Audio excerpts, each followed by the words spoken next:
తెలుగుదేశం అవును office sir. మీద దాడి అయితే జరిగింది. ఆ దాడి ఎవరు చేశారు ఏంటనేది ఎవరు కేసు పెట్టాలి? ఆఫీస్ ఇన్ఛార్జిగా ఉన్న వ్యక్తి కేసు పెడతారు. ఈ సత్యవర్ధన్ ఉన్నాడు కాబట్టి ఇతను కేసు పెట్టాడు. ఏమనంటే ఇట్లాగా ఇంతమంది 88 మంది వచ్చి మా ఆఫీస్ మీద దాడి చేశారు. ఇట్లా గాయపరిచారు. ఇట్లా ఇదంతా పెట్టాడు.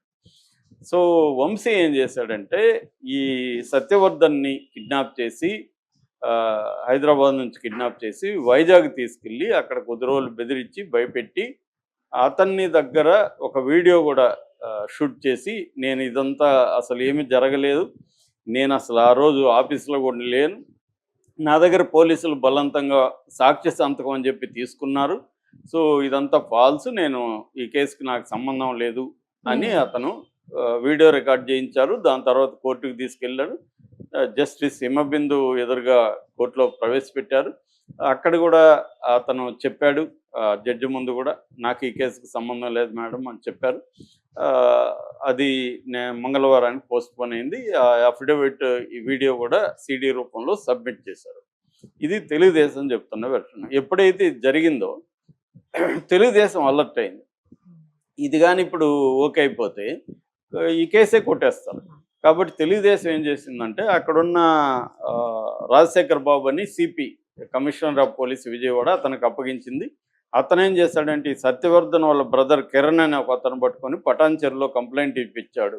ఏమని, వంశీ అండ్ అదర్స్ మా తమ్ముడిని కిడ్నాప్ చేశారు సత్యవర్ధన్ని అని చెప్పి, ఇతను ఎస్సీ కాబట్టి ఎస్సీ ఎస్టీ అట్రాసిటీస్, కిడ్నాప్ ఇవన్నీ వంశీ మీద పెట్టి వంశీని సడన్గా తీసుకొచ్చేసారు, అరెస్ట్ చేసి. ఇక్కడ మనకి ఇప్పుడు ఏంటంటే లీగల్ పొజిషను, ఇతనేమో అసలు నేను వాలంటరీగా వచ్చాను, ఈ కేసు అసలు పెట్టింది రాంగ్ అని కోర్టులో చెప్తున్నాడు. వీళ్ళేమో ఇతను కిడ్నాప్ చేశారని చెప్తున్నారు. మరి ఈ కేసు నిలుస్తుందా? నిలవదు కదా సార్. కాకపోతే ఏంటంటే సెక్షన్లు నాన్ బెయిలబుల్ సెక్షన్లు పెట్టారు కాబట్టి జడ్జి గారు రొటీన్గా 14 days రిమాండ్ అయితే ఇచ్చారు. ఇతను విజయవాడ జిల్లా జైల్లో పెడుతున్నారు. కానీ నాకు తెలిసి ఈరోజు మ్యాక్సిమం బెయిల్ కూడా వచ్చేస్తుంది. ఎందుకంటే అతను వాంగ్మూలంలో నన్ను కిడ్నాప్ చేయలేదు అంటున్నాడు కదా, అతనే నన్ను కిడ్నాప్ చేయలేదు అన్నప్పుడు పోలీసులు ఎలా కేసు పెడతారు? సో ఇది ఫాల్స్ కేసు అనేది ఈరోజు లాయర్లు నిరూపిస్తారు. ఇతను మహా అంటే 1 day జైల్లో పెడతారు. ఈ తృప్తి తప్ప ఇంకేమీ లేదు. అంటే వీళ్ళు ప్రాపర్గా ఇతన్ని ఎందుకు ఇప్పటి వరకు అరెస్ట్ చేయలేదు అనేది నెంబర్ 1. నెంబర్ 2, వేరే కేసులు అంతా ఉన్నాయి, ఇతని మీద మైన్స్ ఇవన్నీ ఉన్నాయి, అవన్నీ ఎందుకు చేయలేదు? రెండోది, సత్యవర్ధన్ కిడ్నాప్ లేకపోతే వీళ్ళు చెప్పినట్టు కిడ్నాప్ చేస్తుంటే గవర్నమెంట్ ఎవరుతుందండి? తెలుగుదేశం గవర్నమెంట్ ఉంటే వంశీ ఎలా ధైర్యం చేసి కిడ్నాప్ చేశాడు? కిడ్నాప్ చేస్తుంటే మీరు 3 రోజులు 4 రోజులు పెట్టుకుంటే మీరేం చేస్తున్నారు? గవర్నమెంట్ వీళ్ళ చేతిలో ఉంది, పోలీస్ వ్యవస్థ వీళ్ళ చేతిలో ఉంది. 3 రోజులుగా కేసు పెట్టిన అతను కనిపించకపోతే మీరేం చేస్తున్నారు? అంటే మీకు వంశీని సీరియస్గా తీసుకొని అతన్ని కేసు పెట్టాలని ఇంట్రెస్ట్ లేదు. తెలుగుదేశం కేడర్ నుంచి, నాయకుల నుంచి ప్రెజర్ వస్తుంది కాబట్టి మేము వంశీని అరెస్ట్ చేసాం, మిగతాంతా కోర్టులో ఇలా జరిగిందని తప్పించుకోవడానికి మాత్రమే. సీరియస్గా అరెస్ట్ చేయాలనుకుంటే, వంశీకి బెయిల్ రాకుండా చూసుకోవాలనుకుంటే పద్ధతి వేరు. అది చంద్రబాబు ప్రభుత్వం చేయట్లేదు. ముఖ్యంగా అక్కడ గన్నవరంలో ఉండే లోకల్ లీడర్స్, ముఖ్యంగా యార్లగడ్డ వెంకట్రావు అక్కడ తెలుగుదేశం ఎమ్మెల్యే, వాళ్ళు దీని మీద సీరియస్గా లేరు. యాక్చువల్గా వంశీ వ్యాపారాలకి, అక్రమ వ్యాపారాలకి ఇప్పటికి కూడా యార్లగడ్డ సపోర్ట్ చేస్తున్నాడు. ముఖ్యంగా మైనింగ్ వాటికి సంబంధించి అనేది తెలుగుదేశం వాళ్ళే పోస్టులు పెడుతున్నారు. సో వల్లభనేని వంశీ ఊరికే తెలుగుదేశం మీడియా వల్లభనేని వంశీ సైకో, అతను కిడ్నాప్ చేయించాడు ఇవన్నీ రాస్తున్నారు. కానీ ఇది కోర్టులో ఎలా ప్రూవ్ అవుతుంది? అతనే వచ్చి ఆల్రెడీ అఫిడవిట్ ఇచ్చేశాడు, జడ్జి గారి ముందే చెప్పేశాడు, ఆల్రెడీ స్టేట్మెంట్ రికార్డ్ అయిపోయింది. ఇప్పుడు వచ్చి మళ్ళీ వీళ్ళు ఈ కిడ్నాప్ ఇతనే చేశాడు, ఇవన్నీ మీడియా సైకో, ఇవన్నీ మీడియా రాయాల్సింది తప్ప కేసుని అలా కన్స్ట్రక్ట్ చేయట్లేదు. అంటే ఇక్కడ ఊరికే మీడియాలో ప్రచారం ఏమో ఒకటి జరుగుతుంది, గ్రౌండ్ లెవెల్లో ఏమో తెలుగుదేశం ప్రభుత్వం సీరియస్గా తీసుకొని వీళ్ళని అరెస్టులు చేయాలి, కేసులు ఎప్పుడైనా కేసుని నిజంగా అరెస్ట్ చేయాలి, వీళ్ళని ఎక్కువ కాలం జైల్లో పెట్టాలంటే ఫస్ట్ కేసుని ఎలాంటి కేసు పెట్టాలి, ఆ కేసుని వాటర్ టైట్గా ఎట్లా బిల్డప్ చేయాలి, ఇది ఇంపార్టెంట్. అది వాళ్ళకి తెలీదా? చంద్రబాబుకి తెలీదా? లోకేష్కి తెలీదా? తెలిసి ఎందుకు ఇలా కావాలని లూజ్గా ఊరికేదో మేము అరెస్ట్ చేసాం అతను బెయిల్ వచ్చేసింది అన్నట్టుగా ఎందుకు చేస్తున్నారు? అంటే ఒక మొక్కుబడిగా వీళ్ళ మీద విమర్శలు వస్తాయి చేస్తున్నారు తప్ప సీరియస్గా వల్లభనేని వంశీని కానీ అటు కొడాలి నానిని కానీ సీరియస్గా తీసుకొని స్ట్రాంగ్ కేసు పెట్టి వాళ్ళని ఎక్కువ రోజులు జైల్లో పెట్టే విధంగా వీళ్ళు ప్లాన్ చేయట్లేదు. ఏదో కుమ్మక్కు రాజకీయాలు నడుస్తున్నాయి అనేది ఎక్కువ మంది చెప్తున్నారండి. ఎక్కువ మంది ఇప్పుడు మనకి చెప్పేది ఏంటంటే ఈ తెలుగుదేశం ప్రభుత్వంలో వైసీపీ నాయకులు చాలామంది ఈ కేసులు వీటికి భయపడి పెద్ద ఎత్తున డబ్బులు ఇంకోటో ఆస్తిలో ఇచ్చేసి వాళ్ళు మ్యానిపులేట్ చేసుకుంటున్నారు. ఇది ఎక్కడ చేస్తారు మ్యానిపులేషను? పోలీస్ ఆఫీసర్ స్థాయిలో చేయలేరు కదా. ఎందుకంటే లోకేష్ అనుకున్నా చంద్రబాబు అనుకున్నా మ్యానిపులేట్ చేయలేరు. కానీ వాళ్ళే ఎందుకు అనుకోవట్లేదు?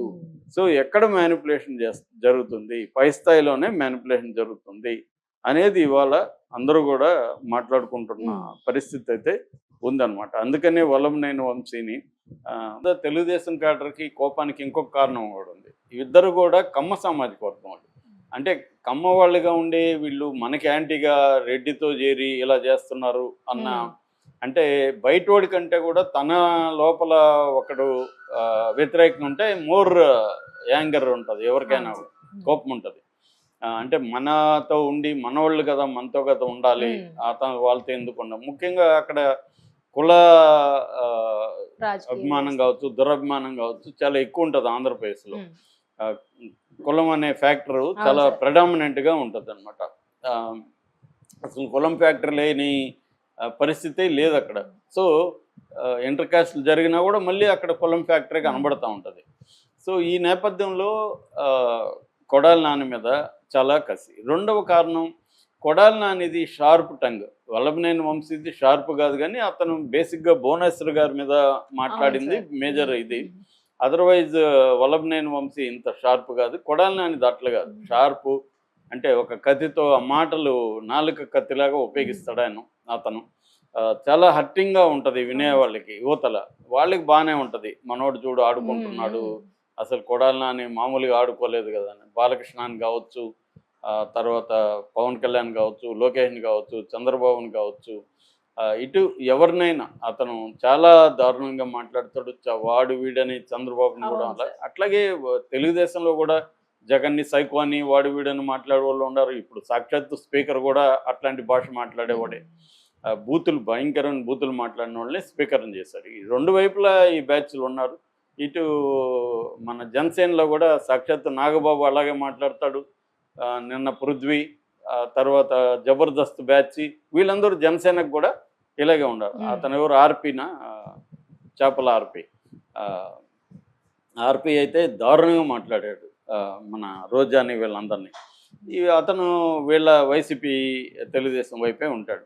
సో అన్ని పార్టీల్లో నేను చాలాసార్లు చెప్తాను, వెర్బల్ డయేరియా బ్యాచ్ అనేది అన్ని పార్టీల్లో ఉంటారు. ఈ పార్టీలు కూడా నాయకులు కూడా వీళ్ళని ప్రోత్సహిస్తుంటారు. పవన్ కళ్యాణ్ ప్రోత్సహిస్తాడు, చంద్రబాబు ప్రోత్సహిస్తాడు, జగన్ ప్రోత్సహిస్తాడు.